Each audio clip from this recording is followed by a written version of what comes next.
Demande, exigence de démission du gouvernement Macron et d'Emmanuel Macron lui-même. Suite. Considérant les alliances, les services rendus et les ententes maintes fois démontrées dans l'histoire entre le petit nombre de l'immunité d'en haut et de l'impunité d'en bas, pour le maintien dans l'oppression et la confusion du plus grand nombre, et par conséquent la libération d'un certain nombre de détenus de droit commun, et le retour de terroristes religieux comme une décision préoccupante dans le contexte de privation de liberté du reste de la population, considérant et interrogeant directement les raisons du choix du gouvernement français dans la lutte contre le virus,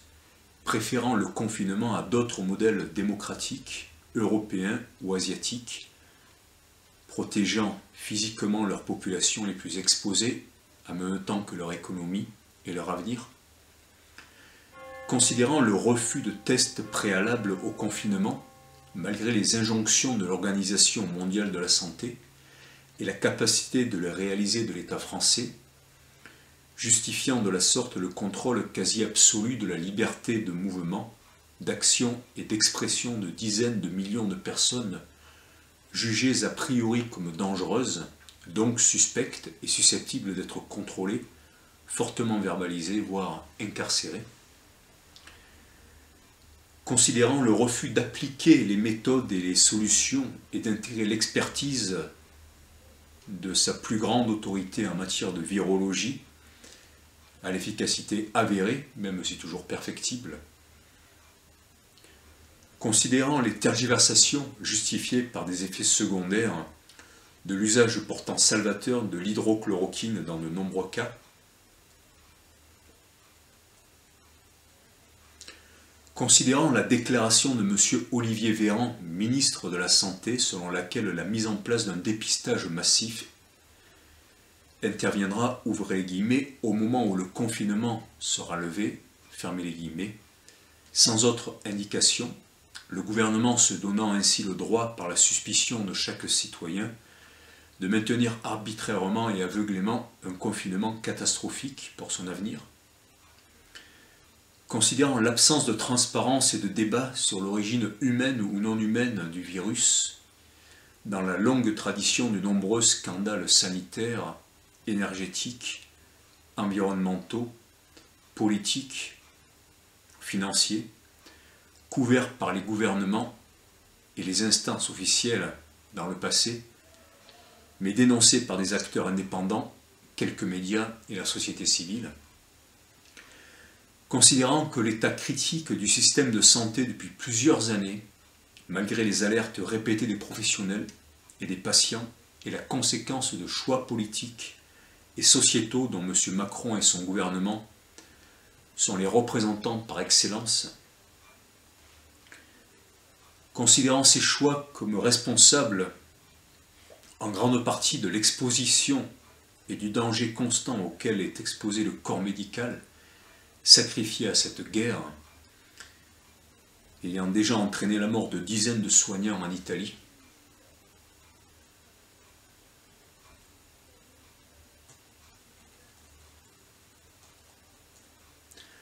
constatant que la pénurie de masques est due à la délocalisation des secteurs de santé et d'intérêt public pour des raisons de libre concurrence et de profit, considérant que les modèles économiques profitant du confinement sont les mêmes sociétés transnationales qui provoquent pour leur propre intérêt l'effondrement des entreprises indépendantes et la conquête des marchés, perpétuant la crise qu'ils ont créée, pleinement aidés par le gouvernement, dans la continuité de leur politique en temps de paix, entre guillemets, préparant donc, consciemment ou pas, les temps de guerre, considérant le projet de vaccination généralisée de la population et nous rappelant l'intention extrêmement périlleuse de vacciner plusieurs dizaines de millions de personnes par le Tamiflu lors de la grippe A, H1N1 ou porcine, intention des pouvoirs publics, de la ministre de la Santé Roselyne Bachelot en 2009, qui avait à cette occasion dépensé sans clairvoyance des sommes considérables d'argent public. Intention des institutions, des cadres et experts de la santé et de l'industrie pharmaceutique. Intention à laquelle s'opposa le bon sens d'une immense majorité de citoyens éclairés par des lanceurs d'alerte, en même temps qu'étaient très probablement évitées des pathologies dues aux effets secondaires à très grande échelle sur la population française, comme le scandale du vaccin de l'hépatite B l'a démontré, avec des drames multipliés dans de nombreuses familles. Considérant les rapports de pouvoir et d'intérêt étroits existant entre les plus hautes instances du gouvernement et les représentants de l'industrie agroalimentaire, pharmaceutique, pétrolière, nucléaire, responsable de l'état de guerre économique et écologique bien réel du monde, celui-ci, considérant que le gouvernement ne démontre aucun désir de changer de modèle de société, comme le confirme l'installation forcée de la 5G par un décret pris fin mars, justifié par la situation d'urgence sanitaire, considérant le refus d'étudier le lien entre la 5G, ses impacts généraux sur la santé physique, psychologique et le coronavirus, et son imposition désormais légale, depuis fin mars donc, sans en passer par le principe de précaution ni l'autorisation des maires et de la population des zones où les relais seront implantés, malgré les nombreux problèmes de santé publique provoqués par les ondes, dont l'électrosensibilité, pour la reconnaissance de laquelle la France accuse un grand retard. Considérant que cette 5G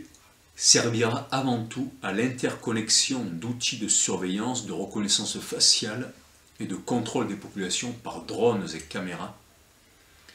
de la part d'un gouvernement qui a amplement démontré sa responsabilité dans les choix dévastateurs du monde en termes de santé, mais aussi de sécurité, par ses investissements dans des guerres de conquête pour des intérêts énergétiques, profitant uniquement à quelques-uns ou à un modèle de société extrêmement dommageable. Considérant l'absence d'intérêt, de compétence ou de vision du gouvernement actuel pour imaginer un autre modèle d'avenir à la sortie du confinement, avec pour seule certitude pour la population plus de pauvreté, plus d'impuissance et plus de dépendance face aux puissances complices et prouvées de ce gouvernement et de ses soutiens économiques. Considérant ce système sacrifiant un monde et culpabilisant ses populations pour se sauver lui-même, au lieu d'admettre sa responsabilité passée et présente, et de confier l'avenir à ceux qui depuis longtemps ont annoncé la situation actuelle et préparé le monde de demain en termes d'éducation, d'agriculture, d'énergie, de santé, de transport, de culture, d'économie. Considérant qu'accorder sa confiance à un tel gouvernement est illusoire et périlleux pour les destinées de la société entière qui en résultera, considérant que l'expression « union sacrée » de la population française et de ses résidents revêt ici en revanche tout son sens dans la révocation d'un tel gouvernement et de ceux qui le soutiennent, considérant que tout est prêt, depuis parfois des décennies, progressant chaque jour, et pouvant progresser de façon exponentielle avec l'octroi de crédits importants à ces domaines, pour un modèle durable, juste et propre de progrès en harmonie avec notre milieu naturel. J'en appelle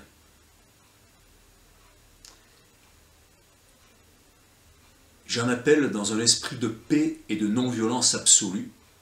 d'union sacrée et de confiance, d'espérance dans un avenir commun pour nous et nos proches, confiant dans l'éclairement de la population française et de tous ceux qu'elle accueille, dans le sens inné de la justice de chacun et de la responsabilité de ses représentants politiques, communautaires, religieux, professionnels, associatifs.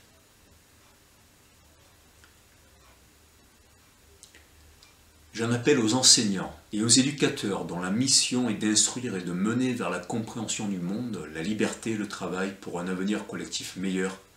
des millions d'enfants ou de jeunes, au milieu d'un monde dont on encourage chaque jour davantage la destruction des valeurs les plus nobles et structurantes. J'en appelle au corps médical dont la vocation, soigner et soulager la souffrance, est rendue impossible par un système économique simultanément toujours plus débridé et contrôlé, de privatisation de la santé, et orienté, biaisé et confisqué par les maîtres de l'industrie pharmaceutique, agroalimentaire et de l'énergie. J'en appelle aux représentants des médecines traditionnelles et parallèles, et de la santé psychique, victimes autant que les malades, des attaques en haut lieu de groupes de pression ignorants et indignes de leur charge et de leur mission, comme ceux qui les relaient. J'en appelle aux agriculteurs et aux éleveurs, qui ont vu disparaître les 90% sinon plus de leurs frères et de leurs sœurs, endettés, trompés, poussés à la ruine, à l'abandon de leurs terres et de leurs fermes, ancestrales ou flambant neuves, et souvent au suicide, par les banques, la grande distribution, alliée aux programmes nationaux et européens, qui récupérèrent leurs biens et leurs terres, et qui ne peuvent continuer à empoisonner la terre, et exploiter leurs bêtes en prétendant nourrir le monde ou simplement eux-mêmes, survivre en se tuant à la tâche pour n'enrichir à tort que quelques-uns dans un nouveau servage. J'en appelle aux acteurs d'une agriculture qui respecte la vie végétale, minérale, animale et humaine.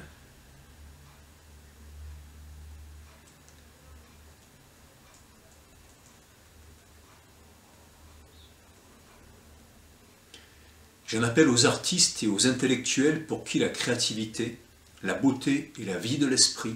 sont à l'opposé de l'industrie du divertissement instillant confusion mentale et irresponsabilité, incapacité à rêver et transformer le monde, conformisme, vulgarité, soumission de l'intelligence et de la liberté de penser. J'en appelle à tous ceux qui travaillent ou cherchent un emploi, chefs d'entreprise, artisans, salariés, fonctionnaires, ouvriers, qui veulent continuer à créer, œuvrer et innover en soutenant le pays pour les besoins et la joie de vivre dans le bien commun, malgré tous les obstacles que leur met ce gouvernement. J'en appelle à tous les militants et idéalistes qui se battent depuis des décennies, toute une vie, ou qui ont rejoint depuis peu l'engagement pour sauver ce monde, à ceux qui ont cessé ou continuent d'espérer, après avoir vu les forces sournoises et brutales du profit et de l'orientation forcée des peuples reprendre pas à pas du terrain au cours des décennies. J'en appelle aux retraités, à ceux qui ont pu bénéficier des 30 glorieuses au lendemain qui ont déchanté, en désenchantant le monde qu'ils ont eux-mêmes connu, et en grande partie, mais pas complètement encore, perdu, en croyant l'amener au progrès infini, à en faire un vaste terrain de jeu ou d'expérimentation.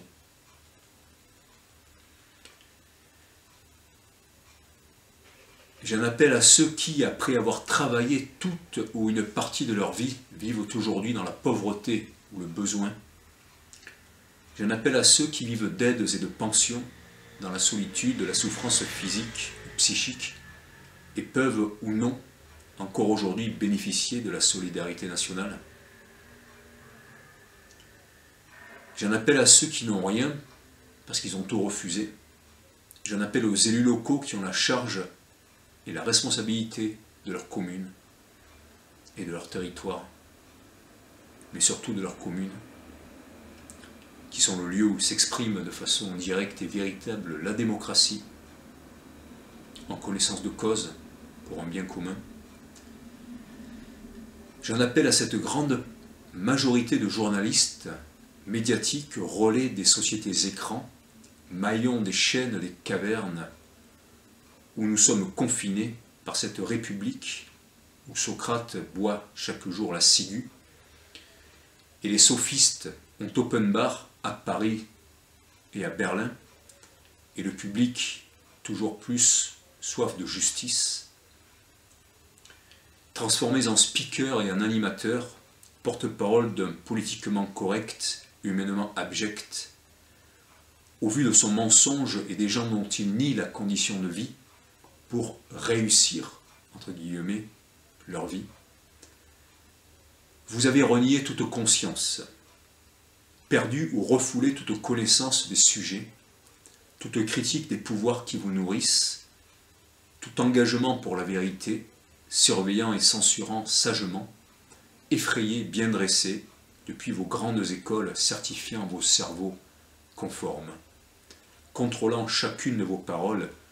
ou celle de vos invités, auparavant soigneusement triés, comme vous. J'en appelle de façon presque semblable, hélas,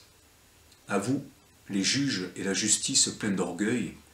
qui avez repris ou gardé l'habitude de protéger le petit nombre des brutes, des riches et des rusés, relâchant contre caution, n'octroyant la justice que si on vous emploie, laissant libre d'agir les pires,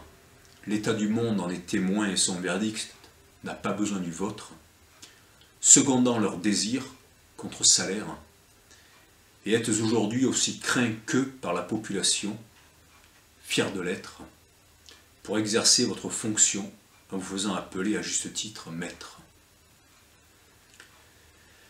J'en appelle aux scientifiques qui secondent les pouvoirs en place,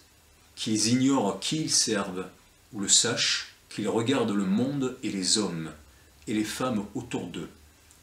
et arrêtent de se perdre, et les perdre avec eux, dans une course en avant technologique qui épuise le monde, nous coupe de nous-mêmes, se donnant pour le progrès, en inhibant et amoindrissant l'âme de l'humain qu'ils prétendent augmenter et détournent de l'engagement. J'en appelle aux forces de l'ordre et à l'armée, instrumentalisées pour protéger les intérêts des pouvoirs politiques et financiers en place, qui nuisent au plus grand nombre et créent partout le désordre, là où on leur demande de maintenir l'ordre. Je parle de ces pouvoirs politiques et financiers, les créateurs du désordre, là où on vous demande à vous, forces de l'ordre et de l'armée, de maintenir l'ordre. Je vous demande d'être à la hauteur de votre raison d'être, faire en sorte que chacun et chacune puisse déployer le meilleur de lui-même et d'elle-même et se réaliser pleinement en cette société pour le bien de tous, ce qui n'est plus le cas, vous le savez, et non protéger ceux qui trompent, exploitent et oppriment contre un salaire ou une fonction parce que vous croyez épouser la même idée du monde que ceux qui vous emploient et vous utilisent en vous imposant un devoir de silence sans fondement. J'en appelle aux représentants et aux fidèles de toute religion, à qui ont été confiées des révélations ou des spiritualités millénaires, devant guider l'humanité et la création vers ce qu'ils ont de meilleur, vers ce qu'elles ont de meilleur, de plus haut, et se laisser guider aussi par la création, et dont ce gouvernement est la négation absolue. Je les appelle à ne pas, une fois de plus, être du côté du pouvoir qui les écrase, autant qu'ils croient qu'il les protège, en achetant leur consentement, ni de la passivité qui cautionne ou de la révolte qui agresse, à l'opposé des messages de leurs fondateurs. J'en appelle à tous ceux dont les ancêtres, les parents ou eux-mêmes moururent ou partirent pour la liberté ou la survie, parce qu'ils savaient que quelque chose d'autre était possible et crurent trouver un refuge en France, et que le président a trahi par ses promesses, dont il tarit aujourd'hui l'espérance, qu'ils exercent leurs droits et leurs devoirs de citoyens, de simples êtres humains, faisant en sorte que la France reste la France, sans crainte d'un pouvoir qui les trompe et les divise, car plus ils seront nombreux à s'exprimer, et plus ils seront forts dans leurs droits, et leur devoir de rétablir dans sa dignité et sa beauté le pays qui les accueille. Et que ceux nombreux, dont les pères ou les ancêtres furent envahis, asservis ou tués par les représentants indignes d'une France colonialiste, par le passé, ou jusque dans son présent impérialiste ou marchande d'armes, qu'ils fassent en sorte d'éviter ce dont ils ont eux-mêmes souffert avec leurs proches et qu'ils ont fui dans leur pays, nourrissant la chaîne de la liberté et du bien. J'en appelle à tous ceux que j'oublie et auprès desquels je m'excuse comme des imperfections de ce texte. J'en appelle à tous ceux qui croient en les valeurs de leur parti, et il y en a en tous, je le sais, et qui ne peuvent que demander le départ de ce gouvernement dans son extrême centre, considérant qu'il incarne la tradition simultanée des horizons et des combats du socialisme, de la laïcité et de Jean Jaurès et du Front populaire, tout en détruisant leur œuvre, vendant des armes, entre autres à l'Arabie Saoudite, et étant fier d'avoir travaillé pour une grande banque d'affaires.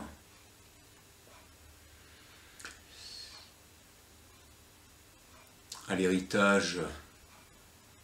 aux affaires troubles. La trahison de l'héritage gaulliste d'indépendance et de grandeur française pourtant revendiquée, tout en méprisant les Gaulois, entre guillemets, et vendant la défense nationale française aux États-Unis. La trahison des valeurs traditionnelles de la droite, tout en courtisant les plus riches et les plus conservateurs.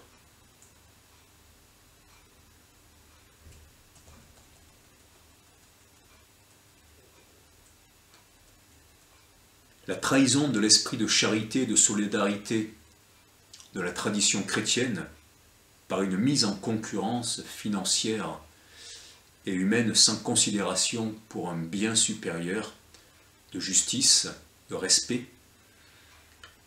de sécurité, tout en affichant un rapprochement formel du catholicisme romain, mais en n'appuyant jamais l'engagement historique du pape sur la création, le respect à avoir de la création, la désolidarisation de la finance et l'accueil des réfugiés, la trahison du message spirituel musulman et bouddhiste par la collaboration de ce gouvernement avec l'Arabie Saoudite et la Chine en regard de la guerre menée contre le Yémen et le soutien au terrorisme pour la première, l'Arabie Saoudite, et soutien de l'extermination des peuples et des cultures ouïghours et tibétaines par la seconde, la Chine, par intérêt financier ou géopolitique ou sécuritaire dans l'intérêt du gouvernement. Nous, le peuple français, nous, citoyens et habitants de la France, nous déclarons de ce qui fait et fera ses valeurs historiques, ancestrales, à venir, humanistes, laïques et spirituelles, culturelles, sociales. Déclarons illégitime ce gouvernement et son chef, dangereux pour sa population, parce que menaçant sa liberté,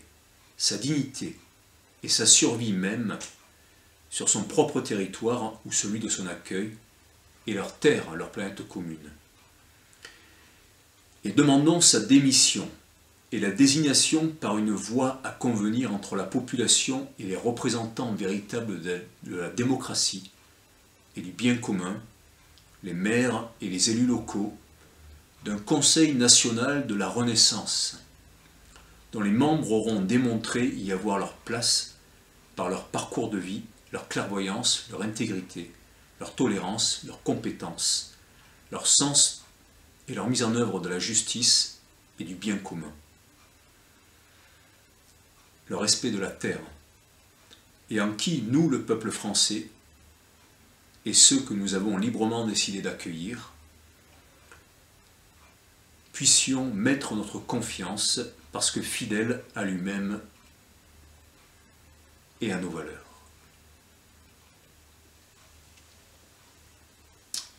Saint-Martin-d'Hères, Grenoble, vendredi 10 avril 2020. Merci.